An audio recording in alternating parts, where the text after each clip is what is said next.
Hey everyone, welcome back to our channel. In today's video, we'll be discussing how to start a business with little to no money. Starting a business can be daunting, especially when you don't have a lot of capital to invest. But don't worry, we've got you covered. Here are 10 steps you can take to get started with your business without breaking the bank. Step 1. Identify your niche. Figure out what you're passionate about and what skills you can offer that others may need. Step 2. Develop a business plan. This doesn't have to be a lengthy or complicated document.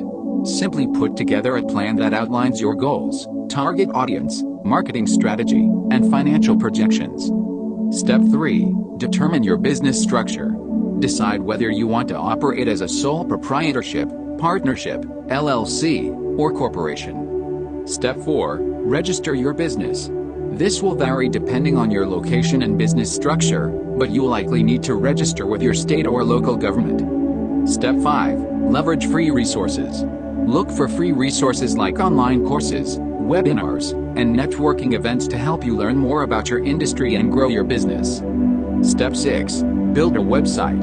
You can create a simple website for free or at a low cost using website builders like Wix.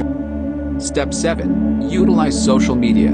Create social media profiles for your business and use them to connect with potential customers. Step 8. Start small. Don't try to do too much too soon. Focus on building your business gradually and sustainably. Step 9. Network. Attend events and connect with others in your industry to build relationships and potentially find new business opportunities. Step 10. Stay motivated. Starting a business can be challenging, but stay focused on your goals and don't give up. That's it for today's video. We hope these tips help you get started with your business without spending a lot of money. If you have any questions or suggestions for future videos, let us know in the comments below. Thanks for watching, and we'll see you in the next one.